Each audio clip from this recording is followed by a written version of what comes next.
Bonjour à tous, bienvenue sur ce live, sur ce webinar dédié aux managers. Je vois qu'on a déjà des participants connectés, il y en a d'autres qui sont en attente. On va attendre la petite minute de politesse pour être sûr que tout le monde est là. Et ensuite, on va pouvoir enchaîner tranquillement. Qui est-ce qu'on a? Bon, on a des gens qu'on connaît, des gens qu'on connaît moins. C'est top. Bonjour Jean-François.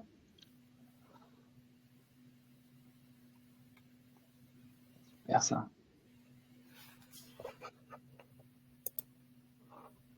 Ok, bon, eh ben écoutez, on va démarrer en tout cas. Très heureux d'être avec vous pour animer ce live. Le but, euh, comme on le disait, c'est de parler des managers en prod, et comment est-ce qu'on va libérer du temps, et tout ça grâce à la digitalisation de l'amélioration continue, hein. Donc le but, c'est comment digitaliser de manière simple pour libérer du temps pour tout le monde. Ce webinaire, on va l'animer à deux. Donc moi, je suis Quentin Bérard, cofondateur de Shizen et en charge de la partie commerciale. Et avec moi, j'ai Vincent. Ingénieur excellence opérationnelle chez Shizen, donc en charge de la mise en place de Shizen chez les clients. Top. Avant de démarrer, vous trouverez en haut à droite la partie chat et la partie questions. N'hésitez pas à poser des questions. On n'y répondra pas forcément pendant le webinaire, mais à la fin, on a prévu une partie questions-réponses. Et donc, c'est à ce moment-là qu'on répondra à toutes les questions. De quoi on va parler? Bon, je vais faire une petite intro juste sur Shizen pour ceux qui ne nous connaissent pas. On va parler de notre constat terrain. Qu'est-ce qu'on voit quand on visite des industriels? Pourquoi digitaliser? Comment digitaliser? Quels résultats on voit? Vous montrer rapidement à quoi ça ressemble Shizen, et puis se dire par où commencer si on veut démarrer un projet. Et bien, écoutez, à l'attaque. Donc, Shizen, succinctement, on est une entreprise française créée en 2018. Et on édite un logiciel qui a pour but d'améliorer les performances des industriels en structurant en fait tous leurs rituels quotidiens, tous leurs rituels managériaux. Donc on va parler de Gemba Walk, Tour Terrain, Audit, on va parler d'AIC, Top 5, Flash, peu importe le jargon, et puis on va parler après de tout le système d'escalade et de résolution de problèmes, etc. Euh, À date, on a passé les 2 millions de rituels faits sur le logiciel par nos clients. Donc c'est un joli milestone, on est très content. Alors avec qui on travaille? On travaille déjà dans l'automobile avec Toyota, avec Stellantis en Europe, avec Minebea, Boloff, Mersenne. On travaille dans l'horlogerie avec Richemont, donc le groupe Richemont, Swatch Group, le groupe Acrotech, Pharma avec Biomérieux, Laboratoire Gilbert, Clarins, dans l'agro, Traiteur de Paris, Normandie, Medfood, Sodexo. Et puis enfin, on travaille avec d'autres secteurs. Il va y avoir de l'aéronautique, de la papeterie, de la fabrication de machines. Bref, et voir tout un tas d'industries finalement qu'on adresse. Ce qu'il faut retenir de ça, c'est qu'on adresse aussi bien des grands groupes internationaux qu'on accompagne sur différents continents que des ETI. Il nous arrive de travailler avec des PME, mais c'est plus rare. Euh, donc peu importe le secteur, je disais. Et enfin, la maturité lean et la maturité digitale, on va en parler après. Vous allez voir qu'on a différents niveaux de maturité sur nos clients. Alors Vincent, tu peux nous parler du constat terrain? Ouais, bien sûr. Donc, voilà, chez nous, quand on va sur le terrain, chez les clients, on va avoir plusieurs constats. Et le premier, il concerne l'efficacité managériale, donc qui est entravée. Donc aujourd'hui, les managers, ils vont avoir énormément de choses à faire, énormément de tâches, des processus à réaliser, que ce soit des AIC top 5, top 15, flash, etc. Chacun son nom pour désigner les animations à intervalles courts, les tournées terrain, suivre les actions, les problèmes. Donc tout ça, c'est des choses qui sont aujourd'hui chronophages et donc qui empêchent le manager de passer du temps sur ce qui compte vraiment. Et Derrière, surtout, ouais, pardon. pardon, juste, et surtout qui alourdit sa sa charge mentale parce qu'il il doit mettre en mouvement tous ces outils. Clairement. Deuxième constat qu'on voit plutôt là, cette fois-ci, chez nos prospects, c'est l'illusion du pas encore prêt.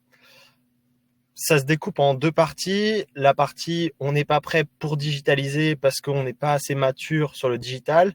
Et la deuxième partie, on n'est pas assez mature en termes de ligne.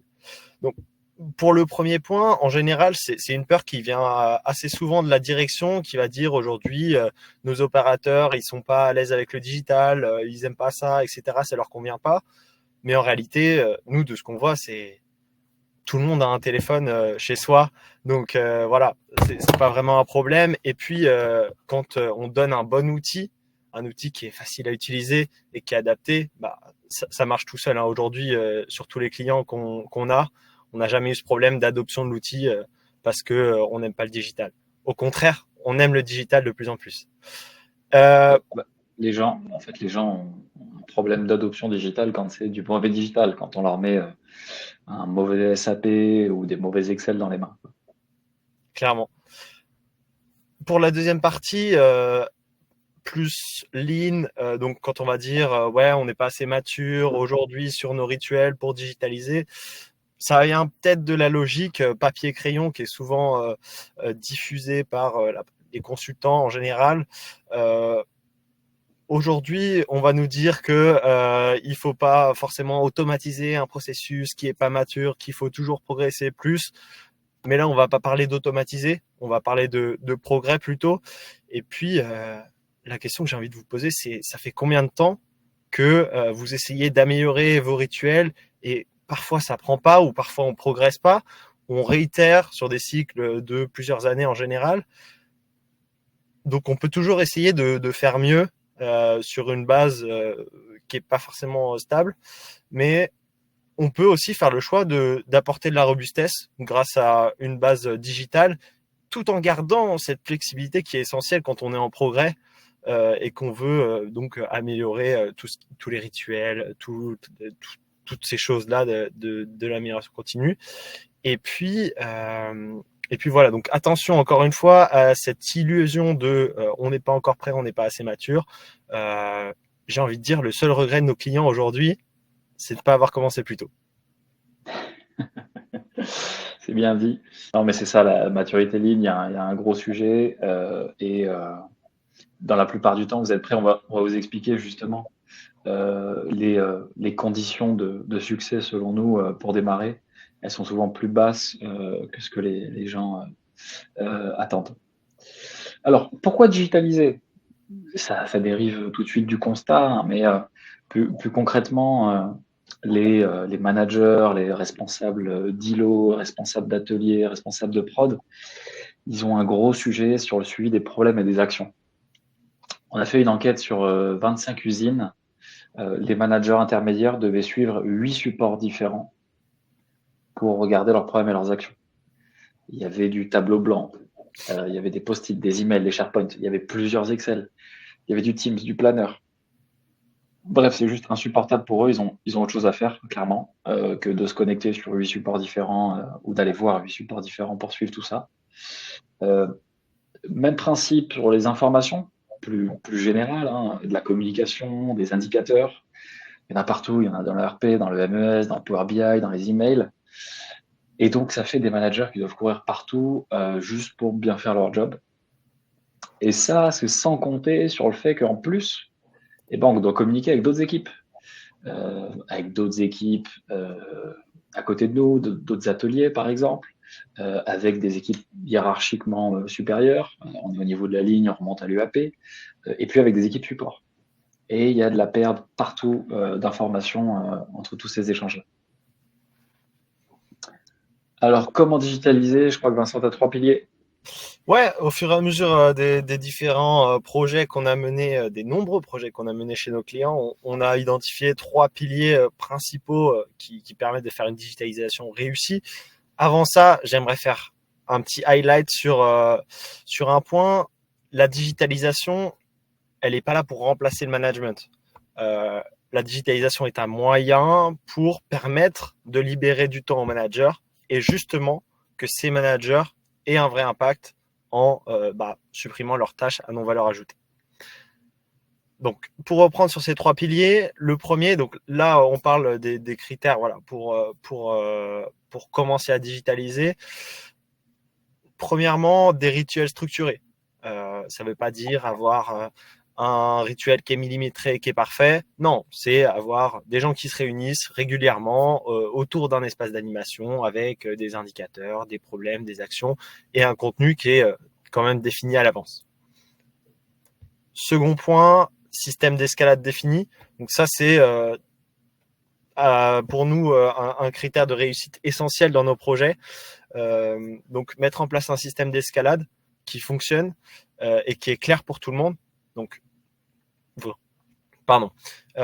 mettre en place un outil, c'est impliquer différents niveaux dans cet outil.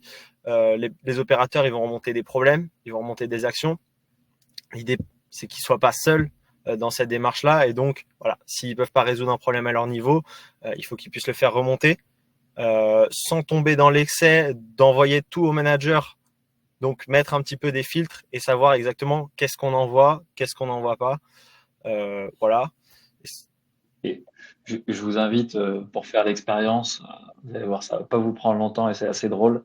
Cet après-midi, vous allez sur le terrain et vous demandez à 2-3 managers ou 2-3 opérateurs dans quel cas on traite un problème à son niveau et dans quel cas il doit l'escalader. Vous n'allez pas avoir une réponse pareille. Donc, clarifiez bien ces choses-là. Tout à fait. Et en dernier lieu, engager les équipes, avoir des équipes engagées dans la démarche. Vous allez voir, c'est très facile.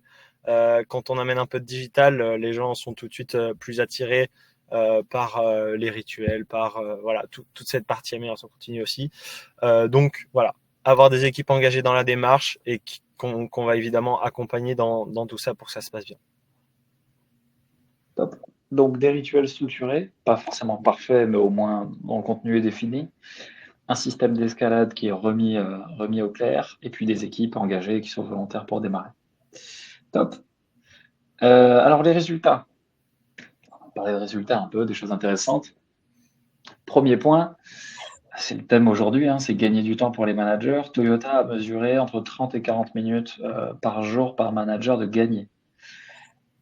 Donc ça, c'est top. C'est du temps administratif qui n'avait aucune valeur ajoutée. De la consolidation de données dans tous les sens. Par contre, ce qui est hyper important, c'est de réinvestir tout de suite ce temps. Je pense que tous les participants qui sont connectés ont déjà fait des chantiers Kaizen, etc. Si à la fin, vous mesurez qu'il y a 1 heure de gagné, si vous ne dédiez pas cette heure à quelque chose de précis, miraculeusement, le temps va disparaître. Donc là, cette demi-heure de gagné, il faut bien l'allouer à faire du coaching et de l'animation terrain. 2, un retour de Biomérieux qui nous dit que ça va structurer les rituels et fluidifier les équipes les communications entre équipes. Donc là, on voit par rapport au retour de Toyota, il y a peut-être une maturité qui est un peu différente. Biomérieux n'est pas du tout débutant, mais il y a une maturité qui est un peu différente. Donc ça a aidé à structurer les rituels. Même principe chez Stellantis, où ils nous disent qu'il n'y a plus aucune action qui passe à la trappe. Le logiciel permet qu'il n'y ait plus rien qui passe, pas de post-it, etc., qui disparaissent.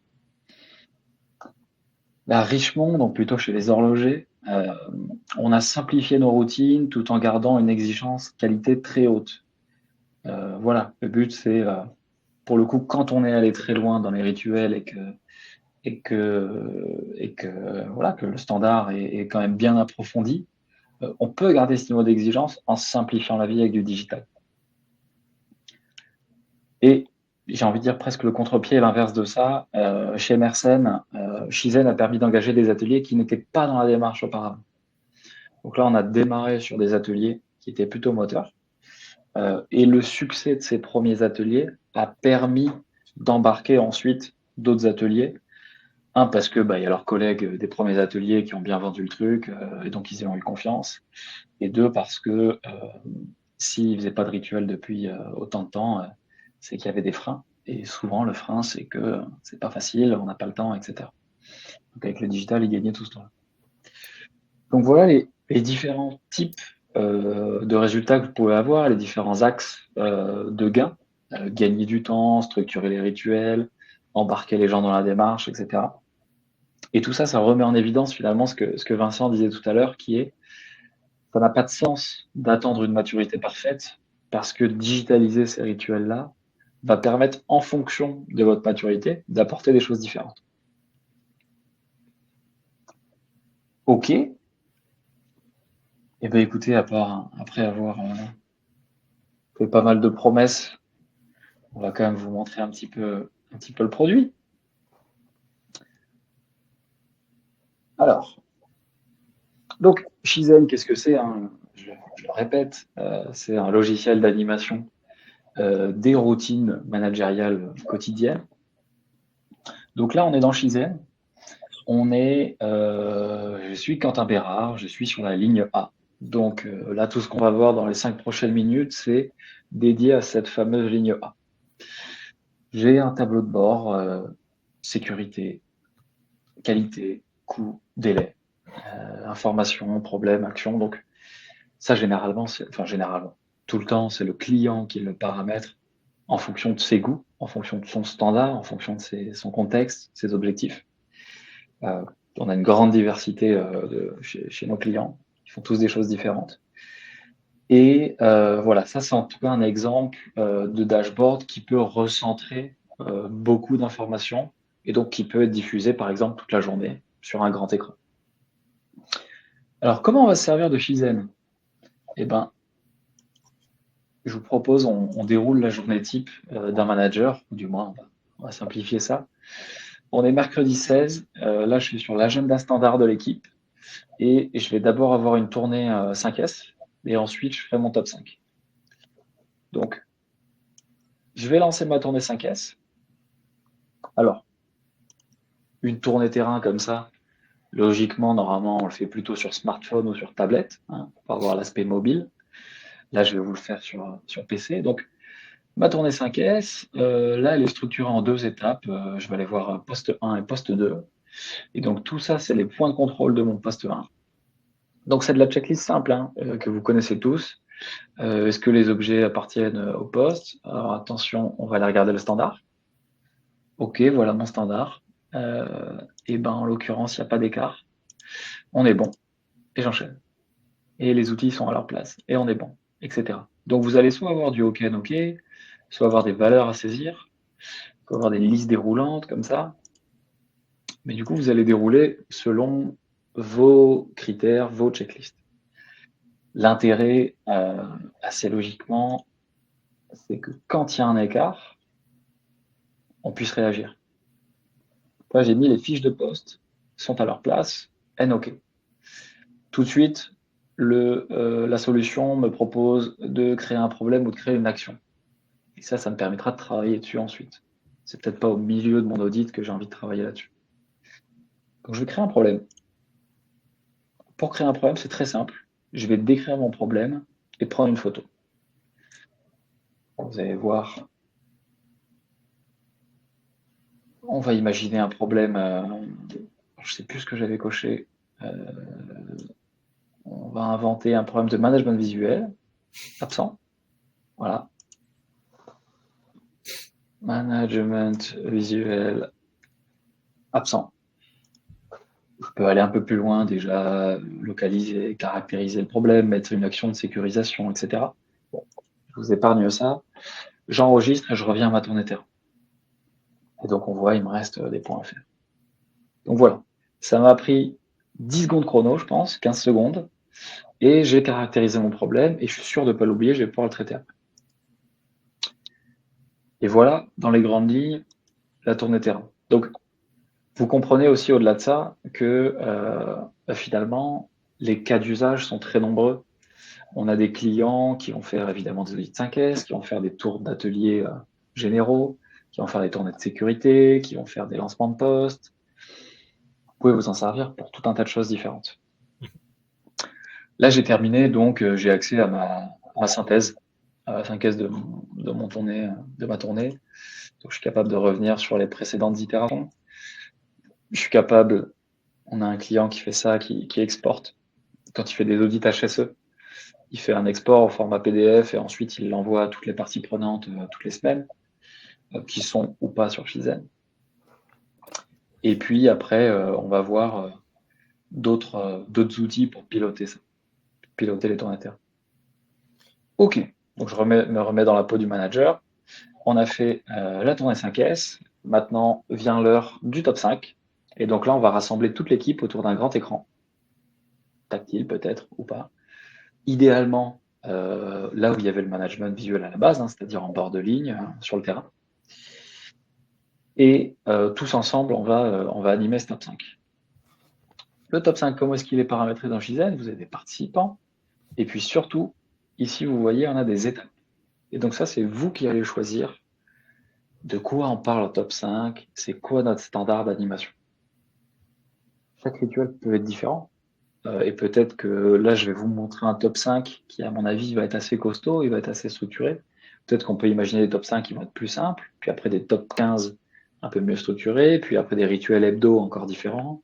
Et tout ça, vous le standardisez sur votre site, voire vos différents sites. Voilà. Et dans tous les cas, vous définissez votre standard. Pourquoi ça va me servir? On va démarrer. Et là, vous voyez, j'ai en fait le fil de ma réunion. Et moi, en tant qu'animateur, je vais pouvoir faire suivant, suivant, suivant, et me laisser guider étape par étape sur ma réunion. Donc c'est hyper simple. Si jamais je suis pas à l'aise ou si jamais l'animateur de base est pas là et qu'il faut un suppléant, on peut pas se tromper. Je suis sûr de rien rater. Et puis, comme on garantit le respect du standard, mécaniquement, les AIC, enfin les réunions quotidiennes, vont déboucher sur plus de résultats. On n'a pas quelqu'un qui n'a pas envie de parler de la qualité, ou etc. On va forcément passer par tout ce qu'on veut. Donc, dans cet exemple, vous voyez que je suis déjà en retard. Dans cet exemple, distribution des rôles. Ok, certains clients qui font ça, ça peut être une bonne pratique. Qui est l'animateur, qui est le gardien du temps, qui est le pouce décision. On a des clients qui adorent se marrer et faire les rôles aléatoires, personne ne se cache, et il y a un rôle pour tout le monde et c'est parti.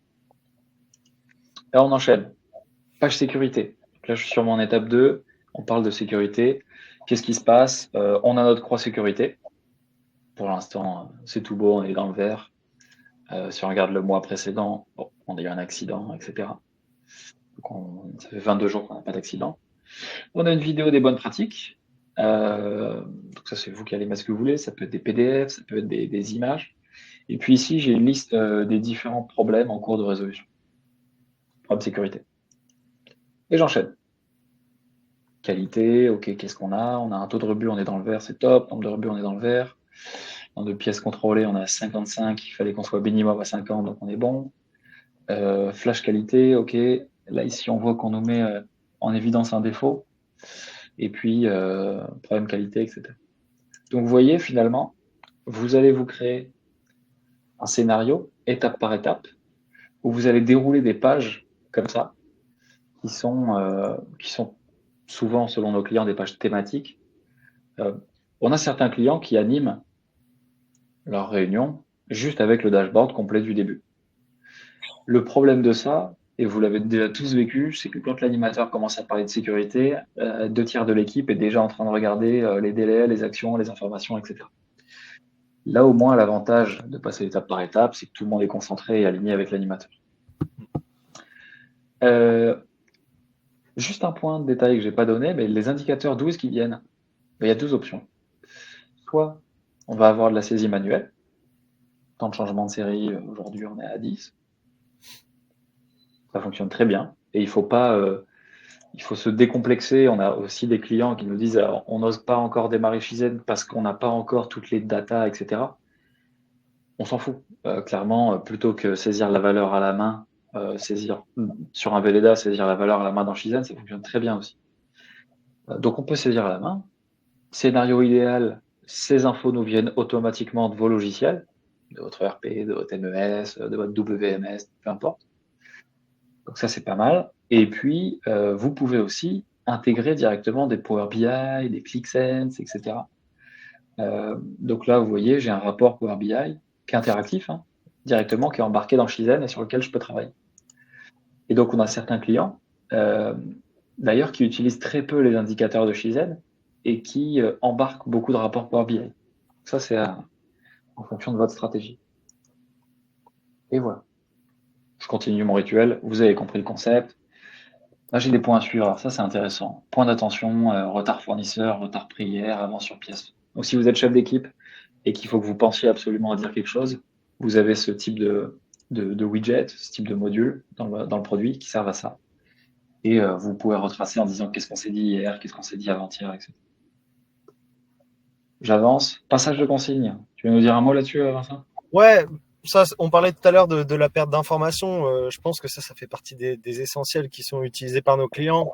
Ça va vous parler, hein. Vous êtes en 2-8, 3-8, entre deux équipes qui vont travailler sur différentes plages horaires.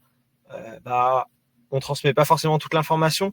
Donc voilà, il y a beaucoup de clients qui utilisent ça pour faire le passage de consigne, l'équivalent du cahier pour certains. Là, on n'oublie pas parce qu'on repasse dessus. Et puis, on a aussi un historique qui est accessible directement quand on revient en arrière sur les jours précédents. Ouais. Ok, top.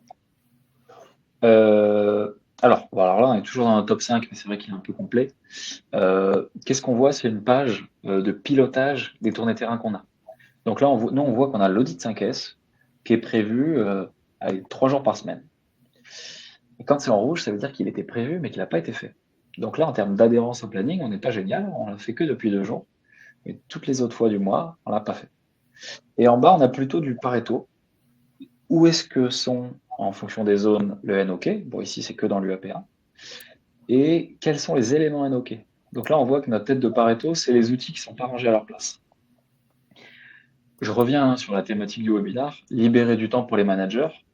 Ça, c'est quelque chose. S'ils devaient vraiment analyser quotidiennement ou hebdomadaire, il faut capitaliser sur des Excel, sur de la donnée pour travailler dessus. C'est pas évident. Si vous avez un outil qui vous le fait tout seul, bon, c'est déjà beaucoup plus simple. J'enchaîne un peu, je vois le temps qui file.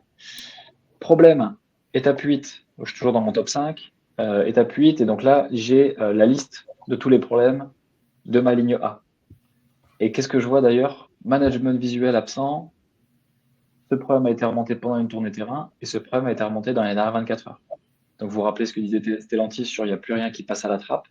Là, on voit tout de suite s'il y a des choses qui ont été dites. Par exemple, augmentation du taux de rebut, qui a écrit ça? Ah, Aurélien, c'est toi, ok, merci, qu'est-ce que tu voulais dire par là, etc. Donc, plus rien ne passe à la trappe. Ça ne veut pas dire que le management n'existe pas. C'est toujours au manager de prioriser, de dire merci, on ne va pas travailler là-dessus pour l'instant, mais etc. Mais en tout cas, l'outil empêche que les choses disparaissent. Et puis, on peut aussi simplifier la vie en se disant, bon, sur quoi on va travailler en ce moment, qu'est-ce qui est urgent? Ok, on a 9 problèmes qui sont en retard. Là, il faut qu'on avance clairement dessus. Par contre, il n'y a pas de deadline ni pour aujourd'hui, ni pour demain, ni pour après-demain, etc. Donc, c'est vraiment ça notre top priorité. Ça, c'est les avantages du digital. Et puis, pareil, le plan d'action. Donc là, on affiche toutes les actions de la ligne, que ce soit des actions issues d'une tournée terrain, d'une résolution de problème ou des actions simples. Et ben, ok, qu'est-ce qu'on a? Antoine Dupont, chouette, qui a une action dans la colonne court terme, il doit faire ci. Moyen terme, on a 2 actions en cours. Long terme, on a ça. Donc, on va piloter ça de manière très simple. Est-ce que c'est fait, pas fait? Quelle est la deadline qui est responsable?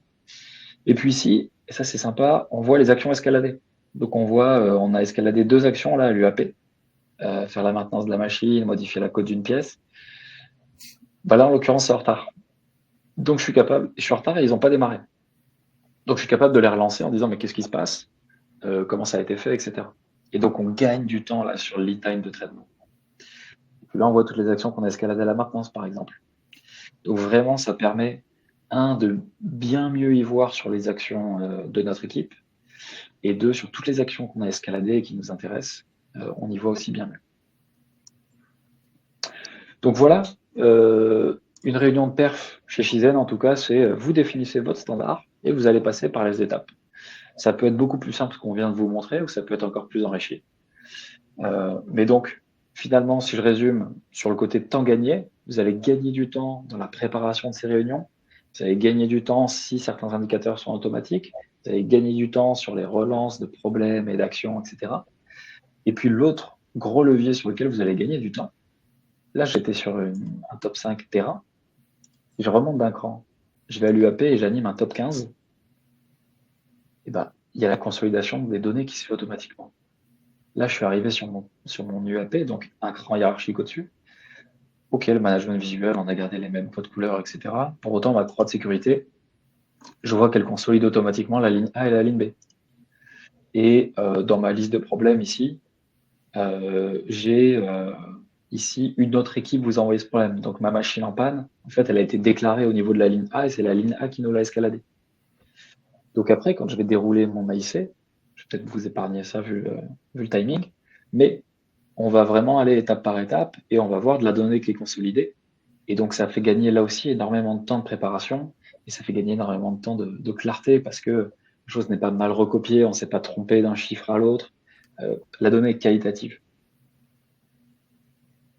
Je vais repasser, on va repasser sur les slides pour voir un dernier point. Juste pour préciser, là, on n'a pas du tout fait le tour complet de Shizen. Il y a toute la partie résolution de problème, comment on déroule une méthodologie de résolution de problème. On n'a pas vu. Il y a la partie centre de vitalité, comment est-ce qu'on pilote les actions d'amélioration et l'activité d'amélioration de l'ensemble des équipes de mon site. Est-ce qu'on fait bien la méthode, etc. Donc, tout ça, c'est des choses qu'on fait aussi avec le logiciel. On va pas voir aujourd'hui parce que c'est pas le but du webinaire. Mais n'hésitez pas à revenir vers nous si vous voulez avoir plus d'infos sur ces aspects-là aussi. Ok, je reviens sur la presse. Vincent, je pense que c'est pour toi. Ouais. Par où commencer? C'est quoi les bonnes pratiques qu'on recommande? Pour commencer un projet digital, au fur et à mesure de tous nos projets, on a identifié trois points qui sont essentiels.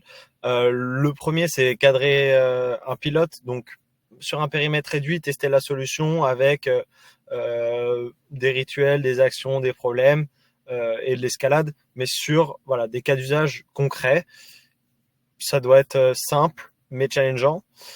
Second point, impliquer les équipes dès le début. Donc ça passe par former tout le monde, être sur le terrain, être présent auprès de ces personnes-là dans l'utilisation. Et puis le dernier point, ça va être de mesurer l'impact. Donc l'objectif, c'est que les gens qu'on gagne à utiliser le digital. Donc première chose et le plus important presque, la satisfaction des utilisateurs. L'objectif, c'est aussi de simplifier la vie à nos opérateurs dans la mise en place de l'outil. Donc euh, il va y avoir ce premier objectif et après résoudre plus de problèmes, les résoudre plus rapidement et puis aussi on va avoir le gain de temps, combien on gagne de temps par manager, etc. Tout ça chapeauté par des copies et un suivi en continu. Ouais. Donc voilà, c'est vraiment trois points qui nous paraissent essentiels, que vous démarriez avec Shizen ou pas, hein, mais sur vos projets digitaux, c'est vraiment clé. Hein. Démarrer par un périmètre pilote réduit pour tester. En fait, il vaut mieux prendre un petit périmètre et tester à fond les choses que l'inverse. Impliquer vos équipes dès le début et puis mesurer l'impact. Parce qu'on ne fait pas ça pour la beauté de la méthodologie. Tout le monde a des objectifs et des impératifs. Donc mesurons très concrètement ce qui se passe. Et puis voilà. Est-ce qu'on arrive à la fin? On arrive à la fin de notre présentation. Il est 13h35. Il nous reste une petite dizaine de minutes pour la partie questions-réponses. C'est beau. La gestion du timing est parfaite. Je vais revenir pour voir. Alors, qu'est-ce qu'on a comme question? On a une question, Jean-François. Qu'est-ce qui vous différencie de votre concurrent, de vos concurrents? C'est une très bonne question. C'est vrai qu'on est plusieurs sur le marché. Il va y avoir plusieurs axes. J'en vois trois principaux. Le premier, c'est quelque chose qui est très centré sur le produit. Shizen, c'est un outil qui permet beaucoup de personnalisation.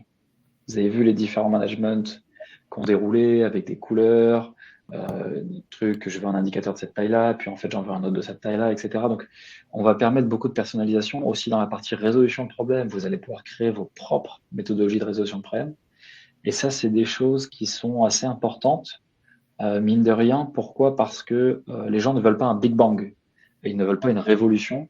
Et du coup, quand ils vont passer à la digitalisation, ils aimeraient bien avoir quand même quelque chose qui ressemble à ce qu'ils avaient avant.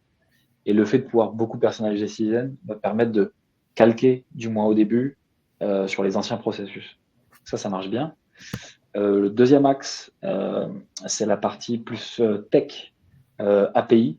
Shizen est nativement construit sur une API et donc on a énormément de facilité à communiquer avec les autres logiciels qui font partie de votre système d'information, comparé à des concurrents qui ont en fait créé l'API après coup et qui est en fait une greffe après coup du produit, alors que nous, on est nativement basé sur une API. Bon, c'est un sujet un peu technique, mais ça compte énormément.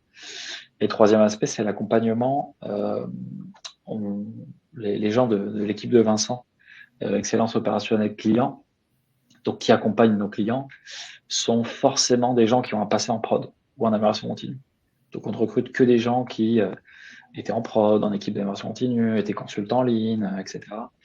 Et du coup, vous êtes accompagné par des gens qui savent de quoi ils parlent et qui sont capables de vous coacher sur le paramètre au-delà de cliquer sur les bons boutons. Ça a répondu. On a une question. Est-ce que Shizen fonctionne hors connexion? Oui, complètement. On a un module pour ça parce que le Wi-Fi n'est pas toujours magique dans les usines. Donc, toute la partie qui est plutôt mobile, faire une tournée, faire un audit, déclarer un problème, créer une action, etc. Tout ça, ce sont des choses qui fonctionnent même quand on n'a pas de réseau et qui après se resynchronisent dès que vous retrouvez du réseau. Une question de Julie. Bonjour. Une question, oui, Shizen est compatible avec des environnements multisites et multilingues. Oui, complètement. C'est presque ce qu'on fait le plus. Enfin, c'est ce qu'on fait le plus des projets multisites. Prenez Stellantis, on a 12 sites en Europe. On est Richemont, on a une dizaine de sites. Biomérieux, on a 6 sites. Laboratoire Gilbert, on en a plusieurs. OneTech, on en a 7. Boloff, on est partout dans le monde, etc. Donc, on a beaucoup de projets internationaux. Et du coup, avec la gestion du multilingue directement dans le produit. Quentin, bonjour Quentin. L'application Shizen est-elle une application en ligne ou installée dans l'environnement du client? Est-ce que vous entendez par là, est-ce que c'est du cloud ou du local? Si c'est ça la question, ok. Si c'est ça la question, on fait les deux. On vous recommande plutôt du cloud parce que ça a quand même un paquet d'avantages, notamment avoir des mises à jour constantes. Nous, on améliore le produit constamment par petites touches.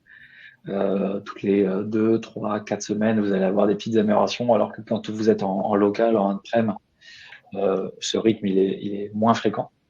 Mais on fonctionne aussi en on-prem. On a lancé des projets, là-dessus sur différents sites. Ok. Il nous reste une dernière question. Est-ce qu'on est bon? Vincent, peut-être tu as une dernière question que les clients te posent fréquemment. Honnêtement, pour l'instant, j'en ai pas. Bah, c'est souvent des questions sur l'accompagnement, hein, clairement. Comment vous nous accompagnez? Est-ce que vous êtes disponible tout le temps, etc. Oui, évidemment, on est disponible. Vous avez une personne attitrée qui va vous accompagner en continu pendant tout votre projet et après. Ouais. Voilà.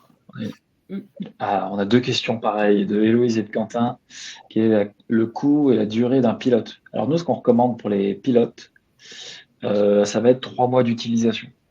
Donc au début, avant ces 3 mois d'utilisation, il y a un petit peu de... Vincent, c'est ton métier, tu peux peut-être présenter ça.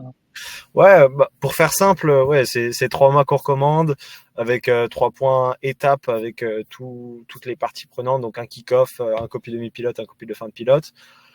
Tout au long de ce projet, on va vous former, on va former les utilisateurs, on va venir en présentiel pour vous accompagner directement sur le terrain. Avant tout, je l'ai oublié, mais c'est essentiel, c'est le diagnostic. Donc on vient, on constate où est-ce que vous en êtes, etc. On parlait de maturité tout à l'heure, donc l'idée, ça va être de vous apporter justement les bonnes clés et pas être soit beaucoup trop poussé, soit pas assez. Et donc voilà. Et donc au fur et à mesure, des points de suivi pour vous accompagner tout au long de ce pilote. Ouais. Et après, déploiement sur tout le site, voire en multisite. Ouais. Et du coup, cette phase de préparation, donc diagnostic, kick-off, formation, paramétrage, en lead time, elle prend, je sais pas, 2-3 semaines en moyenne Ouais, la préparation. dans ces eaux-là. Et ensuite, on fait 3 mois d'utilisation réelle. C'est ça qui est le plus important. Ça fonctionne très bien, hein. Franchement, peu importe les sites, on fait quasiment toujours 3 mois. C'est notre standard et ça fonctionne très bien. Et pour le coût d'un pilote, écoutez, on se rappelle. Non, c'est pas du tout un secret. Le coût d'un pilote, il est assez standard, c'est 6 000 euros, qui inclut l'accès au logiciel pour différentes équipes, plus la partie accompagnement que vient de vous présenter Vincent, euh, à évaluer en fonction de ce que vous voulez des choses plus particulières, mais on est dans ces ordres de grandeur-là. Ok, eh bien écoutez, il est 13h42, on est arrivé au bout de nos questions, si vous en avez, n'hésitez pas encore. Et sinon, je vais conclure. Ah, Jean-François qui est en train d'écrire. C'est fou ça, on a les infos en direct, c'est incroyable. J'espère juste qu'il écrit par revoir. En attendant, je vais partager mon écran. Il me reste une dernière info à vous donner qui est importante. Pas de coût de location mensuel. Alors dans la partie pilote, dans le budget que j'ai évoqué, c'était déjà inclus. Et ensuite, une fois qu'on a passé le pilote et qu'on part sur un abonnement complet pour le site, là effectivement, on est sous le format abonnement. C'est pas mensuel, c'est annuel. Mais c'est effectivement un abonnement qui va dépendre, et là je ne peux pas l'expliciter en 2 minutes, parce que ça va dépendre de plusieurs métriques chez vous, combien d'animations, on va dire, et de zones d'animation, donc de management visuel, va y avoir chez vous, combien de salariés il y a sur le site. Donc tout ça, on peut creuser ensemble.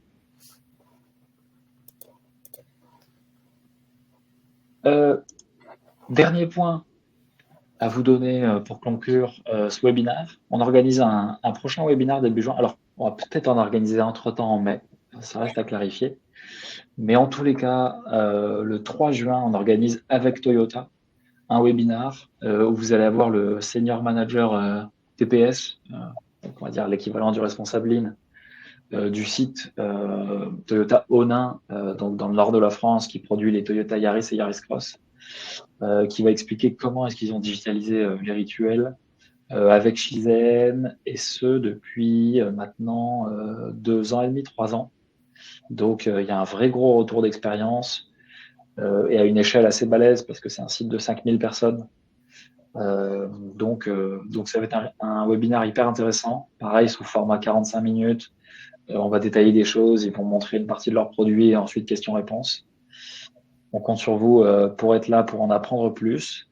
Et puis pour ceux qui ont envie d'avancer plus vite, qui n'ont pas envie de perdre 2 mois, je vous invite à nous contacter. Vous allez recevoir un email à la fin de ce webinaire, aujourd'hui ou demain, je crois, avec nos coordonnées, nos moyens de nous contacter.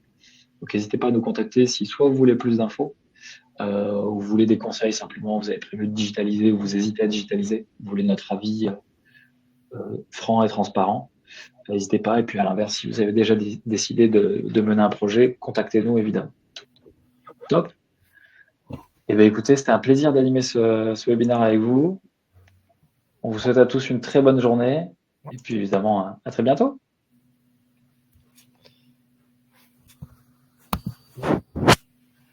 Merci, bonne journée.